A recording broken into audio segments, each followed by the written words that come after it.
Her vision had become dim in her left eye one day ago. She felt well otherwise and had no pain. She came to the emergency room and had a history of hypertension 10 years ago. Her vision was limited to light perception in the left eye, but the right eye was relatively normal. There was a left afferent pupillary defect as well. Fundus examination shows the following picture. All right, so now that we looked at the cases, let's talk about the diagnosis. The diagnosis for this case is going to be central retinal artery occlusion, CRAO. And the thing is, you're not going to be able to tell the diagnosis by the symptoms only. You have to look at the signs on fundoscopic examination. You saw in the pictures like a cherry red spot on the fundoscopic examination. A spot that appears like a cherry, like this one right here.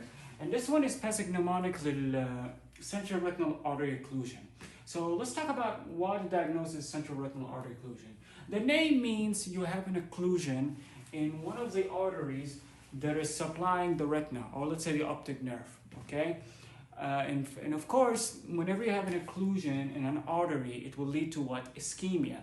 Eventually, if ischemia is left untreated, it will be irreversible. They call this infraction.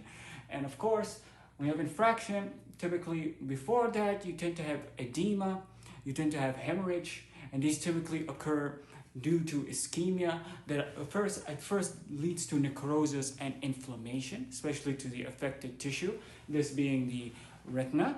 And typically when you have a vessel occluded, there will be collateral vessels that are developed due to certain growth factors like vascular endothelial growth factors in which they will promote new vessels. However, they are abnormal and fragile, so they call this neovascularization, in which these abnormal vessels are liable to be ruptured and repeat the process over and over again, leading to further hemorrhage and exudates. And this is exactly what's happening here in both cases where we'll compare central retinal artery occlusion to central retinal vein occlusion. So in this case, we're going to consider this as the diagnosis central retinal artery occlusion. Here the problem in etiology is that there's a thrombus and emboli. There's thrombus and emboli from a systemic disease, like let's say MI, or let's say atherosclerosis. That's what ophthalmologists they tend to refer to internal medicine doctors, so they can figure out the problem and prevent this from being seen as a complication. So the etiology is atherosclerosis.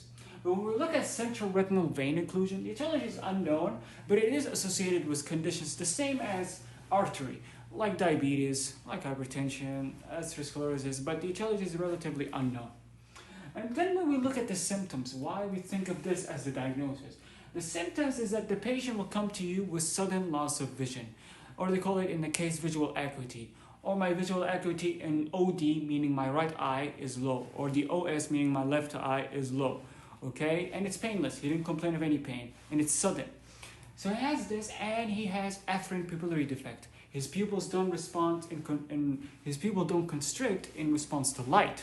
So these symptoms support as a differential for either central retinal artery occlusion or central retinal vein occlusion, specifically the ischemic type.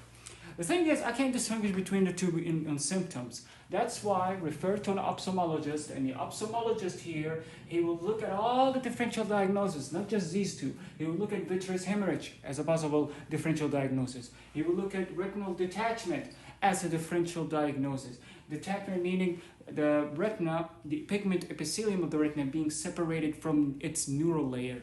Or in the case of vitreous hemorrhage, accumulation of blood in the vitreous humor. So we look at all these differential diagnoses, and he will confirm by ophthalmic and systemic examination. He'll do full eye examination, the visual field, the visual acuity, he'll look at his slit lamp, and most importantly, he'll use his direct ophthalmoscope to look inside the fundus, or examine the fundus, let's say, and he will see the following sign. In the case of central retinal artery occlusion, there will be a very specific sign, pathognomonic for the condition, known as a cherry red spot. Basically, what's happening here is because there's an occlusion due to a thromboid or emboli in the artery, and there's hemorrhage and exudate from retinal ischemia. This hemorrhage and exudate will basically accumulate around the what they call the macula next to the optic disc. And this macula has a center known as the fovea. So basically, accumulation of hemorrhage and exudates around the macula will make the fovea very visible to the point that it will look like a cherry. That's why they call it cherry red spot. So this is pathognomonic central retinal artery occlusion. But if we look at a case of central retinal vein occlusion, we'll see something completely different. You'll see in fundoscope flame-shaped hemorrhage. You'll see so many hemorrhage, dot-shaped hemorrhages all over the place because veins are much more fragile than artery by nature. And on top of that, you'll have exudates, and then you will not see any cherry red spot. You'll just see this, and this is a big problem because remember, this accumulation of hemorrhage and exudates, accumulation of stuff, fluid in the retina can lead to increased intraocular pressure. It can lead to neovascular glaucoma. This increase in edema in the macula can lead to macular edema. And the macula is an important site for central vision. If there's edema, this will obstruct vision completely. It might lead to permanent loss of vision. This needs surgery. And this type of surgery involves a laser. You have to do a specific laser, a focal laser using an argon laser type, where you will basically burn part of the retina that has edema in it. Besides that, accumulation of blood will lead to vitreous hemorrhage. You will not see anything in the fundus in vitreous hemorrhage. In retinal detachment, eventually this accumulation of blood can lead to retinal detachment, and this can lead to the patient also complaining of flashes and floaters. Flashes, abnormal flashes of light. Floaters mean abnormal dark field spots in his vision. Okay? So these are the complications that I mentioned. These are going to be found most commonly in central retinal vein occlusion. And that's why typically in cases, they typically tell you in MCQs, the most common cause of vision loss in people with diabetic retinopathy or patients with central retinal vein occlusion, it's macular edema. This is the most serious type that we need to worry about, okay? So that's pretty much it. And the complication for artery is in general permanent loss of vision, okay? So typically the ophthalmologist, he'll do full ophthalmic examination, the fundus. He'll also use specific devices like OCT, ocular coherent tomography. Basically, I'll have a view in a machine. They'll give me a cross-sectional view of the retina if there's any macular edema or hemorrhage. He'll also do fluorescein angiogram. Like for example, here's a thromboemboli, right, in an artery in CRAO. So he'll do fluorescein angiogram, which is similar to any other angiogram, like coronary angiogram, and he'll see if there's a defect in the artery. And besides that, he'll do systemic examination. Like we said before, this comes from a systemic condition. So he'll look at for diabetes, he'll look at lipid profile, he'll look at other things, all right? And regarding the treatment, you see the treatment for central retinal artery occlusion, I write it in this part of the board. And basically what you do is you admit the patient.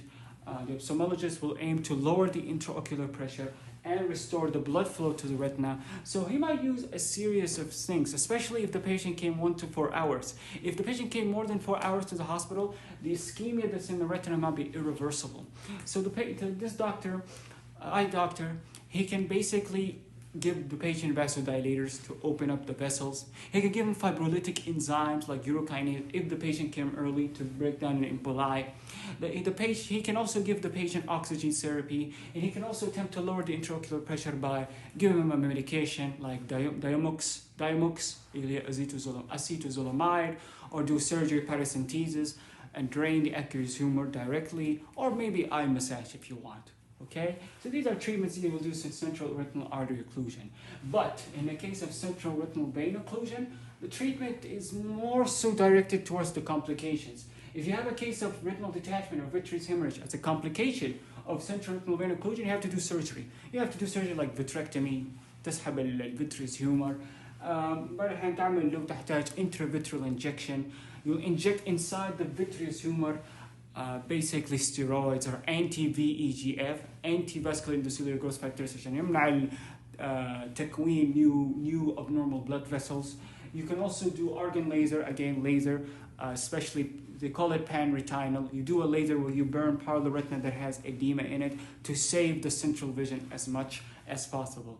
Okay, so this treatment is directed towards the central retinal vein occlusion, but the treatment which we talked about just now before was towards the central retinal artery occlusion. So we need to do the differences between the two, and in our case here, this is a case of central retinal artery occlusion.